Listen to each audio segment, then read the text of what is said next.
Hi, everyone. Today's podcast guest, which I'm very happy to introduce, is Dr. Edith Shiro. Edith is a clinical psychologist who practices in Miami, Florida. She's also the author of The Unexpected Gift of Trauma, The Path to Post-Traumatic Growth. She's the co-founder of the Trauma Resilience Center. She's an advocate for people experiencing trauma. She's an author. She's a practitioner.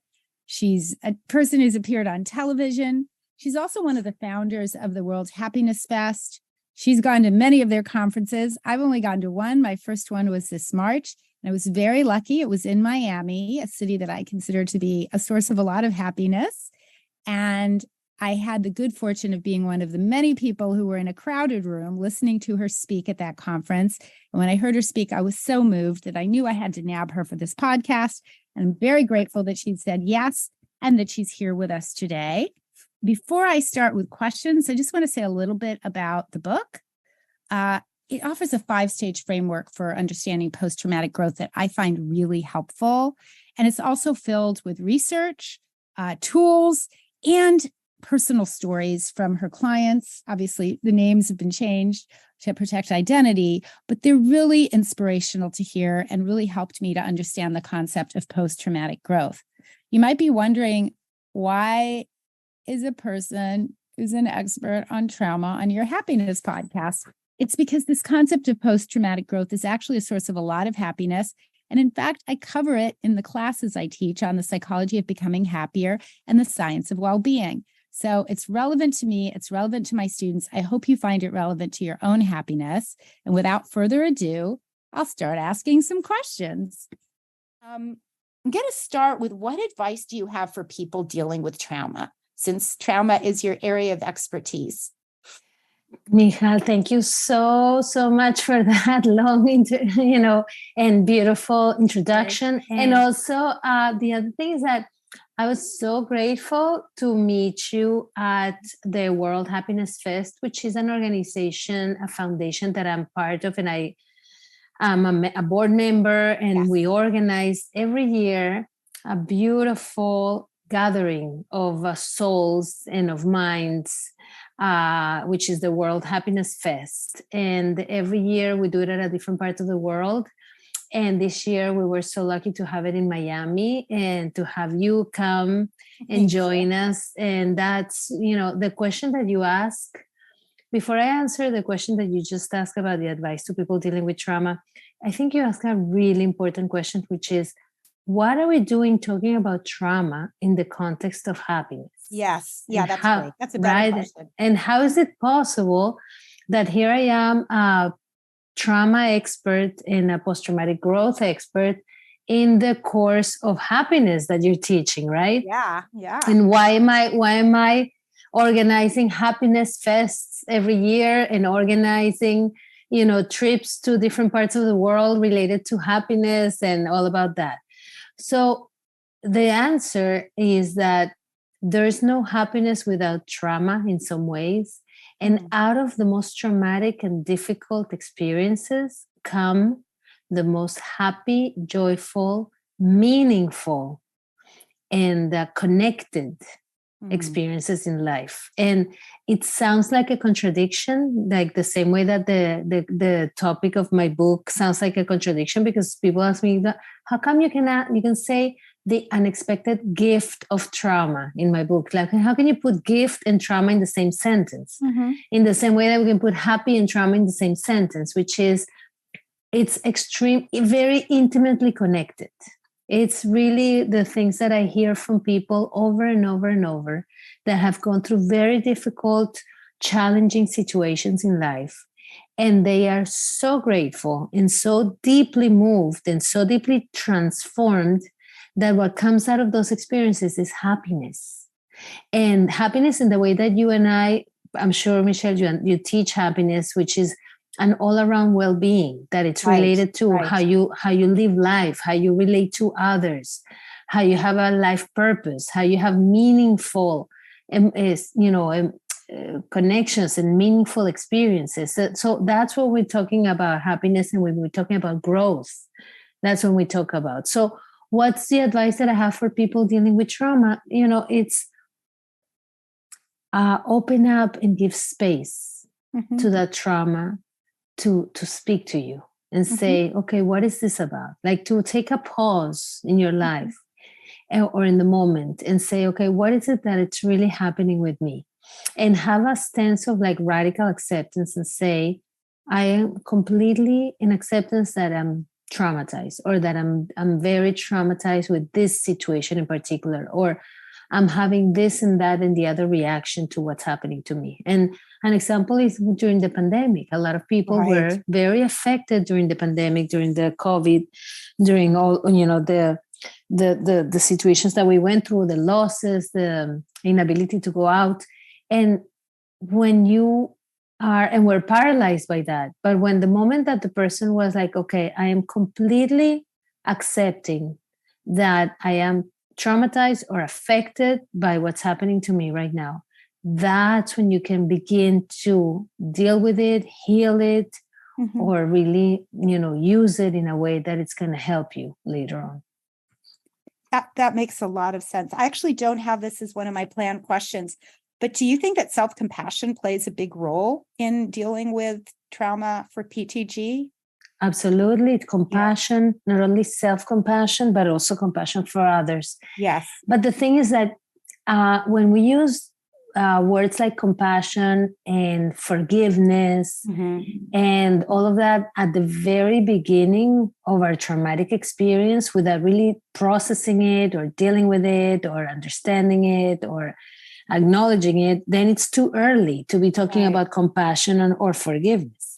So I always encourage people to say, you know what, first and foremost, without any judgment, without deciding if it's good or bad, or wanting it to go away, or wanting to change it in any way, just accept it. Just radically accept the symptoms that you're having now, the reactions that you're having now, the emotions that you're having now, and just sit with it.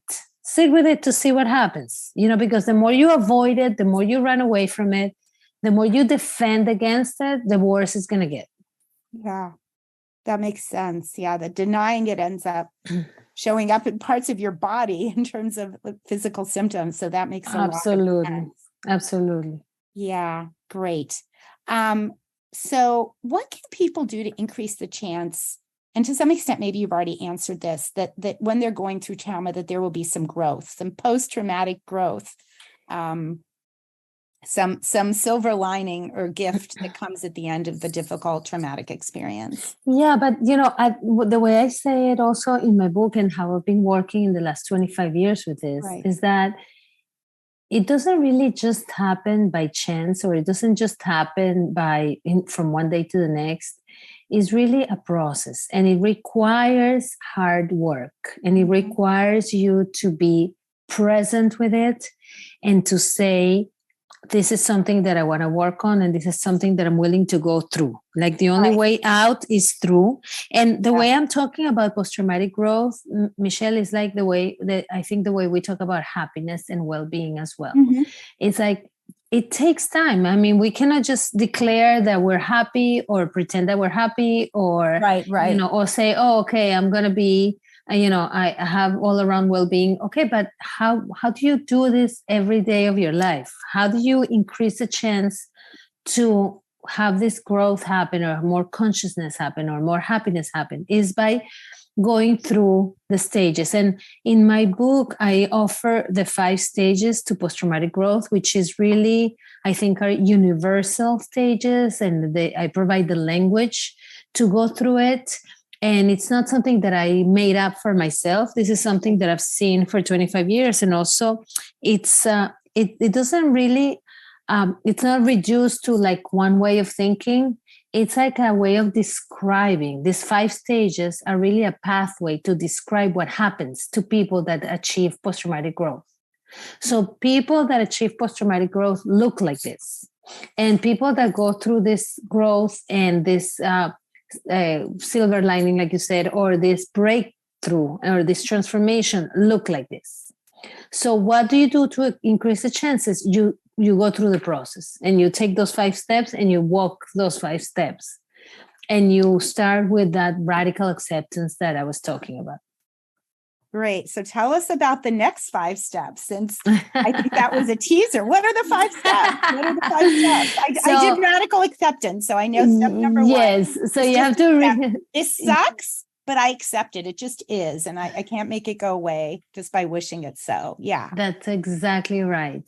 And sitting with it and accepting it is the step number 1, which is radical acceptance, or I call it also awareness. Right. The second stage is a stage of awakening. What does that mean? It's a stage when you seek safety and protection. It's the stage when you go and say, I'm not only accepting it for myself, but I'm ready to ask for help. Great. I'm ready to express how I'm feeling and what's happening with me and share it with a person that I trust, right, or a group of people that I trust, or to do it in a way that I can express it by doing yoga or by dancing or right, by going on a pilgrimage or, right, there's not one way of doing it, but the important thing is that you can externalize it, that you can put it out there, that you can get the validation, the acknowledgement, and the recognition that you need in order to regulate those emotions. And in order, where you receive that compassionate listening, when you receive that deep acknowledgement of what's happened to you, and you have to do it in an environment that is safe and that is protected. So that's the stage number 2. And then obviously from there, we go to the third stage, which is becoming. This is a stage where you develop new narratives for yourself. And you say, okay, the ones that I had no longer work for me, during the pandemic. Let's say, okay, like being this way or doing that way no longer work. Let me see, what else can I do? How can I transform myself? What else can I try new and different that I didn't consider before, that I didn't thought about before? And this is where you see people, learning more, reading more, getting into registering to your happiness course because they want to the happiness fest. To exactly, coming to happiness because they want to do something different. They want to try something different. They want to explore the world and see what other ways of thinking, what other ways of being are out there that are gonna help me change. How can I let go of the way I was and start to incorporate new ways of being? I have new identities, new flexibility, new ways of doing things. And then comes the fourth stage, which is the stage of being, the stage of integration. This is where you integrate all the difficult things that you were together with the new ways of being, because you're no longer, the person that you are today, but you are the person you are today together with the abuse that you lived, or the trauma that you went through, or your childhood experiences, but you're able to integrate it without having to react to it as if it's happening today. Like you accept it in a way that makes sense. You are able to be the person that you are with all the new paradigms and the new narratives together with the old. And then the fifth stage, which is the most fun and the more beautiful, which is the stage of growth and wisdom, the wisdom and growth, which is the stage of obviously transformation. This is when you find yourself not only being more compassionate with yourself, but you're more compassionate with others. Mm-hmm. This is a stage when you really develop more meaningful relationships, when you have your priorities more straight, that you more clear. This is usually where people develop like this purpose in life, like they're more clear, like what's your life's purpose, what's your mission in life. Mm-hmm. And not only you help yourself, but you help other people in the community. And this is where you belong. This is where I think we can talk about happiness in like a more full, real, conscious way, when you have your intentions more clear. So this is a summary of the 5 stages that you can find in the book as well. And I love the examples in the book. I think the examples in the book make it so real because they're real stories of people you've worked with. Yeah. And I think I'm inspired by those stories. So I love everything you shared. And I will say that the book also has tons of real world examples that are quite inspirational. So I guess another question that I have is, when we think of trauma, we all think of post-traumatic stress disorder, PTSD. Mm-hmm. PTG is more of a newer concept. And so I'm wondering, how did the two, can someone who went through PTSD go through PTG? Is it one or the other? Is one required for the other? Yeah. Yeah. I think we'll be most familiar, unfortunately, with. No, that's a great question. That's a great question. And yeah, PTSD is post-traumatic stress disorder. And that's what people that go through traumatic experiences develop after at least 6 months or more, and are not able to cope with difficult situations and don't have the resources or the tools or the ability to deal with the trauma, right? Yeah. So you can have PTSD, and after a while, part of the work that you do is those 5 stages that I talk about, and then you get to post-traumatic growth, then you get to PTG. So yes, it's possible to begin with PTSD and then get out of it by treating it, developing it, acknowledging it, and go through the stages to the process to get to post-traumatic growth. Now, it's also possible that you are very traumatized in one area in your life, but you're able to grow in other areas of your life. So this is not a linear process. This is not something that it's like a very like one way or very structured way of doing it. It's like, we go back and forth. Sometimes we grow in certain areas in our lives, and then, something else happens, and then we have to go back to it, and then we continue. The good thing about it is that you can develop the tools and you can develop the ability to achieve it and to have hope, to say, I did it once, I can do this again. I can overcome it again. I don't have to stay in this PTSD situation, and I don't have to stay in this very traumatic situation and I cannot get out of it. There's always a lot of hope to know that we can develop this growth, this understanding, and this consciousness for what happens to us. Yeah, that's great. I often remind my students of the stories that inspire them the most in class, because I do give them, scenes from documentaries. The ones that they're most inspired by are the people who've been through the most trauma and overcome it. And those are the stories that they're most moved by. Those are the people they're really touched by, and that they wish they could meet, and that they, realize that if some of these people who've gone through real trauma, I know your grandparents are Holocaust survivors, so are mine. I mean, and they also lost people in their immediate family. And it's just such an awful thing. And, people react to that very differently. There are refugees coming from all over the world. The Holocaust was not, sadly, the last horrible atrocity on humans. Now we're seeing it all over the world, including in Ukraine. I have several Ukrainian students, and Afghanistan, and all over the world, Syria.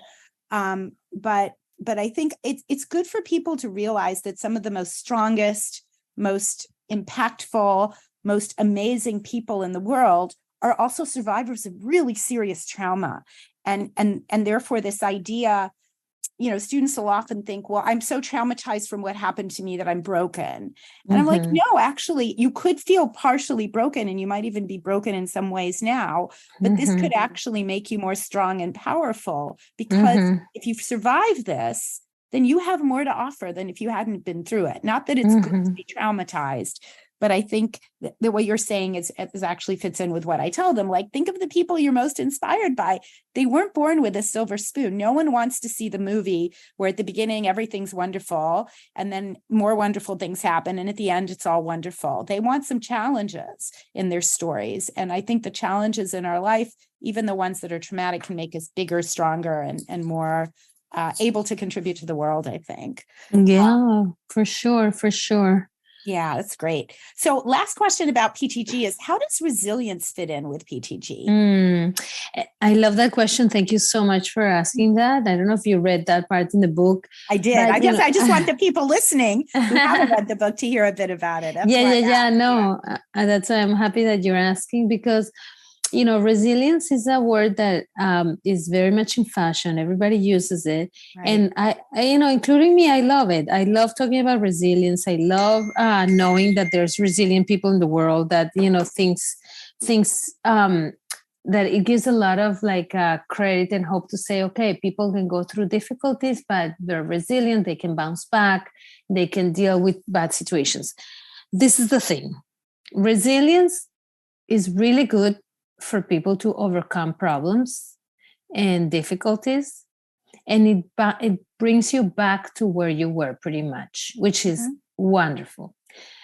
But if we're talking about post-traumatic growth, it's not a bouncing back. It's not going back to where you were. It's a bouncing forward. It's like a leap forward that takes you to such high places and such different places of transformation that sometimes resilience doesn't allow it. So very resilient people are doing well. Resilient people can develop the tools, can have the tools already to overcome situations, to deal with things. They have the resources, and it's wonderful. For post-traumatic growth to happen, it's more, and the way I've seen it, I mean, I don't know if you have a different experience, but in the way I see it, and that's why I write about it also, is that you go through such difficulties and such breakdown and such like a dark night of the soul and such a, touching rock bottom. And that's where you begin the post-traumatic growth process. It's when people find themselves broken in some way, or when people find themselves like in a place where they have nothing else to hold on to, that they begin to develop something new completely. And, I'm not recommending people to get to that place. I'm not saying, let's go suffer and go there. But what I've seen, the biggest transformations, that's what I'm saying. Like when there's a big, big, big transformation happen, it's because you're coming from a very dark place, from like your shadow, from like a really broken place. So obviously on the way to growth, you develop resilience. And actually in stage number 3, it's when you begin to develop that resiliency and you develop new tools and you learn new things and you have that, growth mindset and that new flexibility and you have new ideas, and it's wonderful to have that. But then, and then you get to the stage 4 and stage 5 in which you develop post-traumatic growth. And then next time something happens to you, you already have that resilience, which is really good. Right. So, not only, and by the way, not only just that understanding of yourself and that, of the world and of your relationships, but also spiritually, you develop more spiritually, you become more connected with a higher being, with like a wholeness. And those are tools that you can use later on. And these are protective factors that allow you to face difficulty later on in life. Yeah, that makes so much sense. It made me think, when I was a graduate student, I did a paper on 12-step programs. I had a friend who was an AA, and he would bring me to open meetings. And even though I'm not a heavy drinker at all, I'm barely a drinker. But I got so much out of the meetings, which was bizarre, because they were talking about things that I didn't necessarily have all these issues, but I had some of the things. And I just remember they always talked about rock bottom. And rock bottom is where you just, you suffer so much because of your addiction, whatever it is, that you say, no, now I have to change. And a lot of them actually would share that they were grateful that they had this problem because it caused them to work on themselves. And it caused them to do a lot of work that they wouldn't have done had they not hit rock bottom. And rock bottom, I guess, for an alcoholic is, you lose your job, you lose your family, you lose your driver's license, something terrible happens, your health is suffering. And then suddenly you have to do all this work and you end up being a better person than you would have been otherwise. So that really fits in with what you're saying, I think. You know how many people, say to me, especially when I was interviewing for research on post-traumatic growth, they say, I would not give up this for nothing in the world, even though it was the most difficult time in my life, the most challenging. I would not give it up because it made me the person that I am. And thank you for mentioning that example of the 12-step, because I think that applies perfectly as well. Because we're not just talking about alcohol as an addictive behavior. Addictive behavior and addictions are very common responses to trauma, right? Absolutely. Because what happens? Trauma in some way dissolves the beliefs that you have about yourself and the world, and they no longer apply. A girl, a child that trusts the parents or the adults in their lives, or that is going through life understanding, how the world works, and all of a sudden is abused or is treated badly or is being bullied, no longer believes that the world is a safe place, no longer believes that they can trust the people around them. So those beliefs are broken. And then in some way, in order to defend against that, people develop all kinds of responses to deal with the difficulty. So some people develop responses such as fighting, fighting meaning not just physically fighting, but becoming more irritable, being more, aggressive in general, like not getting along with anybody. It's those kind of people that are like always in a bad mood. Yeah. Or frequently that don't let anybody close by. Then other people react by fleeing, they escaping situations. So escaping is not just running away physically, but it's also escaping through mentally, right? And emotionally. Yeah. So how do we escape? We escape by drinking, by doing drugs, by creating addictions in our lives that made us forget the pain that we're carrying, right? So that's a very, very typical response to say, oh, how do I deal with the trauma? How do I deal with the pain? By having an addictive behavior. Yeah. And then some people deal with trauma by getting paralyzed, by freezing. Yeah. So it's like, I can't make decisions. I don't know if to go left or right. I don't know how to move forward in my life. Right. I become numb or dissociated. It's like, I don't feel anything. So these are all responses from trauma. And that prevents us from getting to this place of happiness or well-being or post-traumatic growth that we need. So that's why I'm saying, like, the first step is to acknowledge that. Yeah. And when you acknowledge that, it's like, oh no, I can't believe this is what I'm doing. Right. Wow, this is a problem. Yeah. Yeah. Or it's so difficult to see myself in such a bad light because wow, I have an addiction, or wow, I'm like so low in the way that I'm behaving with myself, with others, or facing those monsters can be really, really difficult and painful. And at the same time is the way to get past it and to deal with it. And that saying that the more resistance you have, the more what resists persists, right? The more you resist. Right. So that's why it's super important to acknowledge this and to move forward and to open up to new experiences. Yeah, that's fantastic. Thank you so much. That was really very, very helpful. So I just want to ask about your book, because some of what we've talked about is in your book, though. Again, your book is full of much more, and the examples are particularly moving. I just love them. So I guess I'll ask, who should read this book and why should they read this book? Well, I think your students should read this book if you're talking about post-traumatic growth. Well, because people that have not had experience with trauma in general should read this book, because it spells out really clearly what is trauma, what is not trauma, what is post-traumatic growth, what is collective trauma, individual trauma, what is historical trauma, like the different types of trauma. What are some of these traumatic responses, like fight, flight, freeze? What are some of the intergenerational trauma situations? What is epigenetics? How do you transmit that from generation to generation? So there's a lot of clarification into all this field and what we do and we don't do. Also, I think it's important for people that are going through traumatic experiences, big and small, because it gives you the 5 stages to look, to rely on, to see it like a pathway, to see it like a roadmap. So you know what to expect, you know where to go. Also for caretakers that are dealing with people that are traumatized, because it will give them also like a very useful tool.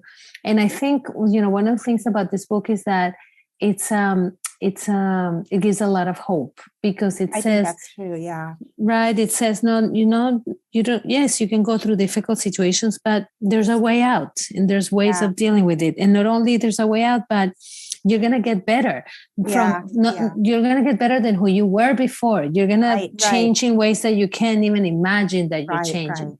And I think that's a very hopeful, a statement to make, and understanding that can be. So I really recommend it. I also think it's a really good teaching tool because of all the examples and because of the way it's organized. Like the first part of the book is more the concepts, the second part of the book is more the stages, and it has exercises, and it has a question. I love the exercises. Yeah, the exercises are very helpful. Yeah.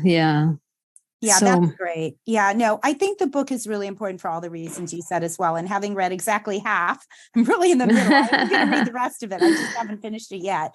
But I started reading and I kept, I was listening, not reading, but I was listening. And then last night I was really tired. I was like, oh, I want to listen a little more. So it's really easy to read or listen to. And I think, the tools are really wonderful. I think that the fact that you bring those tools in and those exercises is just really, really helpful. And, I actually found it, I've gone through some difficult stuff at work with an individual who I consider to be, I guess, extremely difficult is nicely put. Maybe abusive is more accurate. And it really helped me to think about, well, how am I dealing with this? And how am I going to be dealing with this? And is there growth from all this? Because I hadn't really experienced it in a work context like this before. So so I actually found it very helpful for different things, because I think we've all been through big and small. We've been through many traumas, like, oh, that hurt my feelings. And then you get, big traumas from childhood and beyond. So I just thought it was very relevant for all the kinds of little and big traumas that people go through in their life. So, and I think it's a really good point about caretakers as well. I think that it's fantastic. I'm so happy that you're able to apply this to like your everyday life, and that it gives you some insight into what's happening. And that's the idea, Michelle, like really to say, okay, how can I understand what's happening to me right now from this perspective and this framework? And how can it's helping me get out of it in a way that I learned something from, that I can grow from, that I gain more consciousness and more understanding. So I really appreciate that. That's wonderful. Yeah, no, it's been very helpful for me. I'm not at the last stage quite yet. But I've definitely been aware of it. I've had plenty of awareness. So it's very hard not to be. Definitely, stage 2 was also very quick. I got support from friends who said, this is not okay. I got a lot of help. So that was great as well. Good. So you're in stage 3. You're in stage 3 of like. I think stage 3 is fair. Yes. Stage 3 and hopefully 4 and 5 are coming soon. Yes. But I do think, if nothing else, I think I will say that it's made me a very empathetic person. Whenever I see someone who's going through something difficult, I think I'm empathetic, but I'm much more able to give empathy and support if I've experienced the same thing. I just have much more to offer them. Yes. And so as someone who's a teacher and, coaches my students, and I'm an advisor for doctoral students, it helps me a lot that they might be experiencing something. And I can say, I've gone through the same thing and here's my experience. It actually just makes me much more effective. So not that I'm pro-trauma, but I do feel that there are many gifts to it as well as the awful parts. For sure. No, for sure. And that's why, for example, people that go through these stages and they find themselves in the 5th stage, they can't wait to teach it to other people, and they can't wait to help other people. They said, I went through this. Like, for example, addicts, people that go through addiction. They say, I went through this and I came out. Let me do it. Let me mentor other people, or people, have gone through sexual abuse, or people that have gone through divorces, or people that have gone through a war, or people that have gone through like bullying or difficult. It's like you see how this changes and say, oh, I know, I went through it. I understand it. I was changed by it. Let me help other people because I know what it feels like and I know how to do it. And that's part of my contribution, to the community. Absolutely. And you're just more effective. People, it's much harder to get help from someone who says, wow, I don't know what you're going through, but let me try to help, than someone who says, I've been through it. Let me help. So I think that's a beautiful point, actually. Done some work, some really interesting work, actually. So one of the things that I read you had done some work on was PTSD and trauma in general in dreams. Is there anything you could share? I don't think most of us don't remember most of our dreams, but every now and then I have a dream and I'm like, what's that about? Why did I dream about that? That's so weird. That's funny that you're asking, because, that was a long time ago. And I tell you why, because When I was looking at working with people with trauma, which I've done really many different groups in the last 25 years, I worked not just with Holocaust survivors, but also with Cambodian refugees. Yeah. And then I work with immigrants from Central America. Then I worked with immigrants from other parts of the world. And I worked at a clinic of survivors of torture. Yeah. Then I worked with people that were going through difficulties in their relationship, in their marriage. So you see the range, right? And I worked also with school shootings. So these are more extreme examples, right? But even people that are going through difficulties that are everyday kind of traumas. Mm-hmm. One of the things that I kept seeing was like this dissociation. Yeah, and people were. One of the ways in which they were escaping their own pain was through dissociating and was disconnecting from themselves or disconnecting from their thoughts. And that led me to learn more about memory and how we process memory, and how people, there's a mechanism that it's incredible, a survival mechanism that makes you not remember some very painful situations in your life. And that's why people are sometimes come 10 years later, 20 years later saying, oh, but I was sexually abused. And they're like, oh, but you're saying this 20 years later?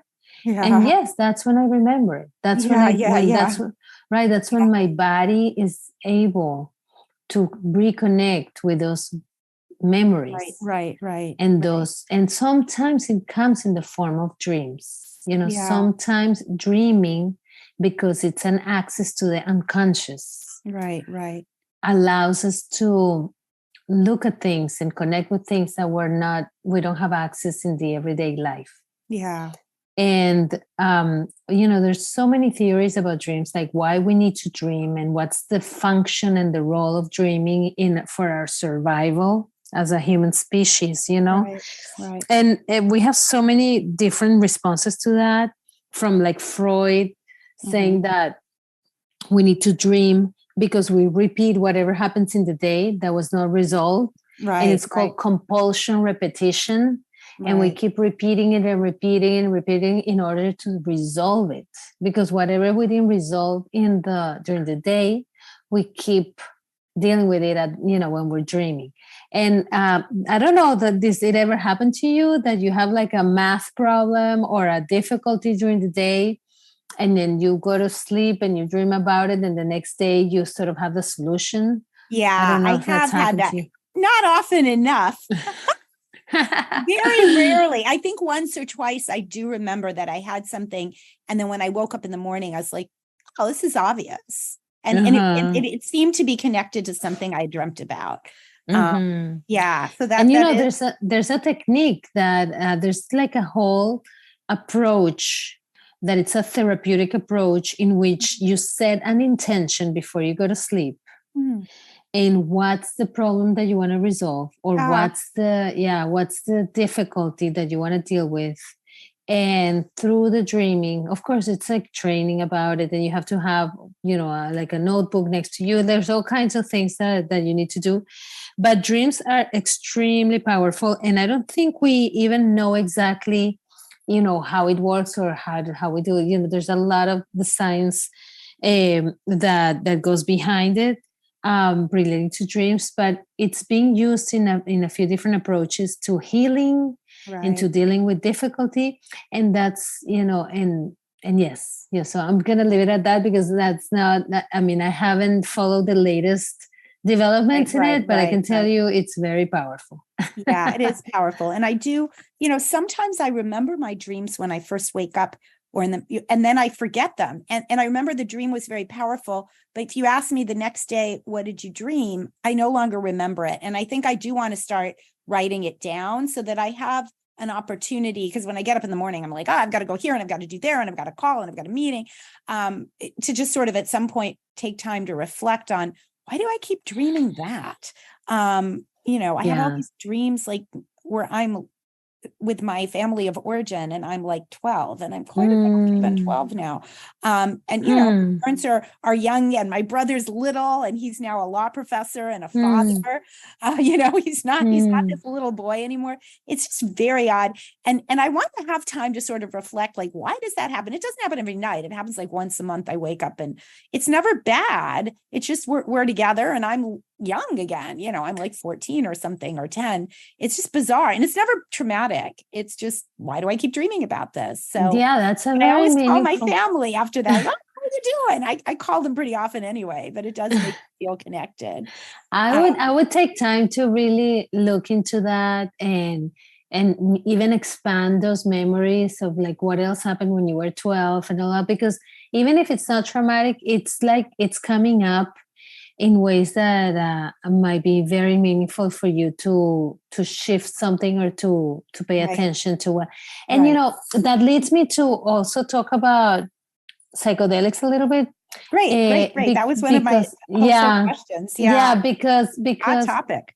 because you know what? Yes, because you know what? Trauma cannot be talked about without linking it to the body. The body keeps a score. Yeah.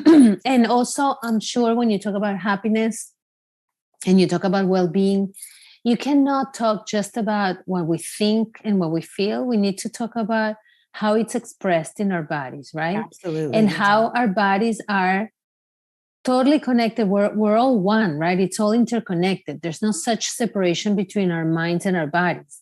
And whatever you feel gets expressed in the body. Whatever happens in your body gets, it gets transformed into a thought. Yeah. And one of the things that psychedelics do is have access to things that are stored in our bodies and that are stored in our unconscious in a way that makes new neuropathic connections. So the neural pathways that we have in our brains, that are, some of them are conscious and some of them are not, but are still happening. For example, your dream is happening over and over, and it's not something that you control. It's not a thought that you formed. But it's being expressed in your unconscious anyway, and it's being expressed in your body also. So through psychedelics, it's almost like a door that allows us to have access to that kind of information. But what's the purpose of that? Because it's not just to have information. It's how you can integrate everything that you learn about yourself. And you can do it with your dream also. How do you integrate what you learned about your dreams into learning about yourself and making changes in your life that is going to improve your well-being? That's the whole purpose, at least for me. And I'm very clear with that.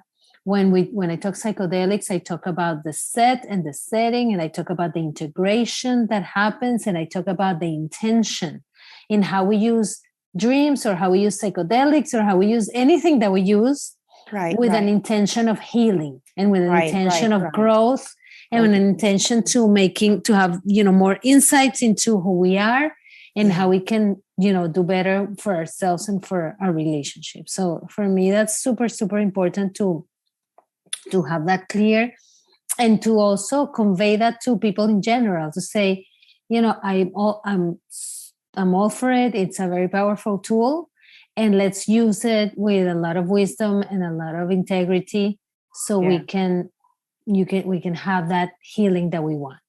Yeah. So it's not an escape, but actually an experience that leads you to more insights that bring you to growth, as opposed to just a trip that you take and then forget about. That's absolutely right. Yeah. That's amazing. So how do you feel in terms of the different, there's different psychedelics. So there's psilocybin, there's MDMA. Those are the ones. And I admit, I'm really pathetically embarrassed that I've never tried any psychedelics. I feel quite virginal about this. So I don't have any personal stories to share, but I will say that the number of friends that I highly respect, including well-regarded professors and really, highly respected, very well-achieved people in the worlds of academia and business and even medicine and law.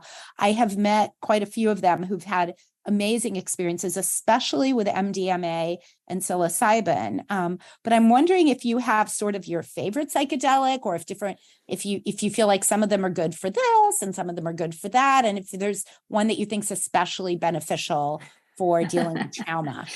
Michelle, you're funny. I this is a whole other, you're going to have to invite me again. Okay, good. We were going to have to do a whole one. I actually really want to know about this one. We can do a whole other, I would love to do a whole other interview on psychedelics and trauma, because great. Because that's a big topic. But one of the places that I can recommend you to go is Michael Pollan and his book on This Is Your Brain and Change. This is how your brain changes. It's an excellent book. Okay. And he does really good research on psychedelics. Great. Anything by him. There's a documentary called Fantastical Fungi that is about that as well. Yes. And right now we do know that certain psychedelics such as MDMA and ketamine and psilocybin are very, very good to treat trauma and very, very good to treat very severe PTSD. And there's been studies done at Columbia, at Johns Hopkins, and other places that are creating labs, because this is all monitored and very well structured, in which the patient goes in, he gets the treatment while being accompanied by the professionals, and then it gets the integration of what happens. So this is, it takes a few steps, but the results have been really, really good so far. And I think we're in the process of making this more of a legal intervention for trauma and for other things. I mean, I've participated in different conferences related to psychedelics because of how it relates so much to the work on trauma. And it's been wonderful to see the development of what happens, and really doing this with responsibility. So some people combine different psychedelics.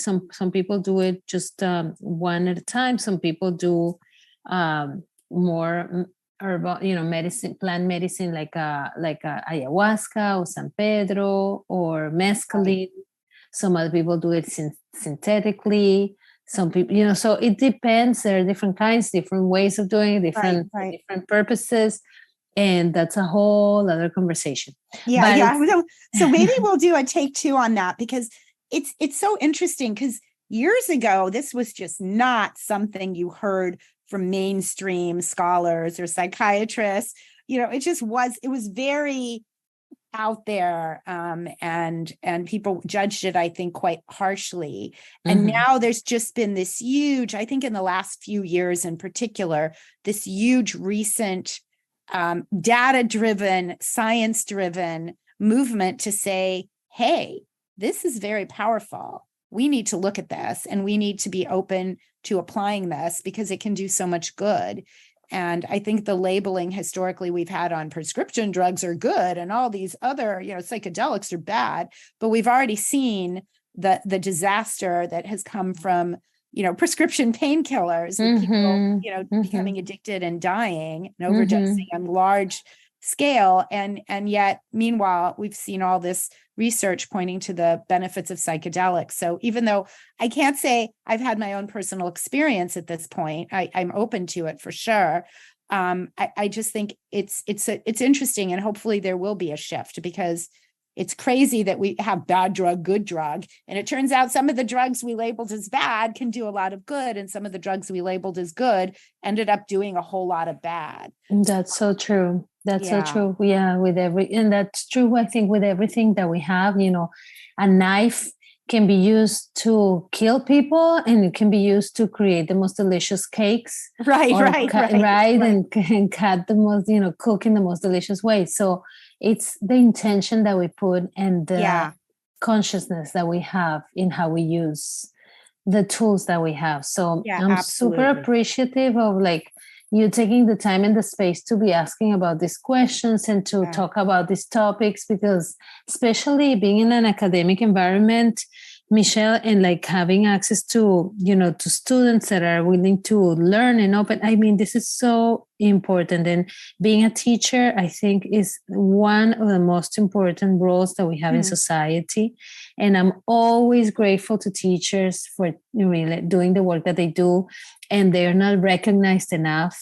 So I really want to recognize you for being a teacher, for being a professor, for taking the time to spend with your students, for doing all the work that you do, because that's what really makes the changes in our communities, in our society. So thank you so much for that. That's so nice for you to say that. And I will say, triply true of therapists and people who write about the things that they've observed, so that they're not just helping the individuals they work with, but also the people who maybe don't have access to them, right? If you don't live in Miami, it's not so easy.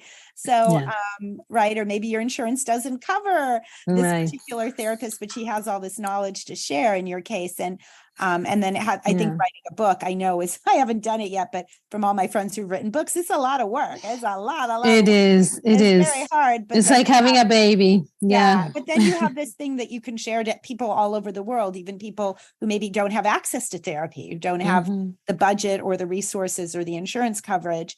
And then they're able to learn from reading the book. So that is also something that I think needs to be acknowledged. People who write in this area are making a huge contribution. And I appreciate, finally, I will say that, you're endorsing psychedelics used responsibly, not, taking MDMA every day, or, just being 24/7, but just doing things thoughtfully, which is true of everything, right? Everything we do, even food, you can eat too much food, you can eat too little food. You just sort of have to use it properly, and then it becomes nourishing to the body and tasty as well. So yes, this has just been so great and illuminating. And I just always feel lucky when I'm reading an interesting book or hearing a good talk, and then I get to have one of these in-depth conversations with someone that I would have wanted to talk to even without the podcast, but the podcast gives me a space to be able to do that. And it's just been wonderful. And I would really be happy for you to come back and talk more about psychedelics. Yes. I think this is an area where I think the interest is really strong for good reason. And now there's science that's really showing that this isn't just, that this is really something that could change lives. And so we need to learn more of it, and maybe even lobby for making, research-backed safe spaces for people to experience the growth that's possible. Wow. So thank you so much. I think we did it just perfectly on time, which I'm so rare. I'm always either way running over or, oh no, we've run out of things to say. This is just exactly as we planned it. Thank you so much. And let me know. Maybe we'll have part 2. Yes, I would love it. Yes. No. Thank you, Michal.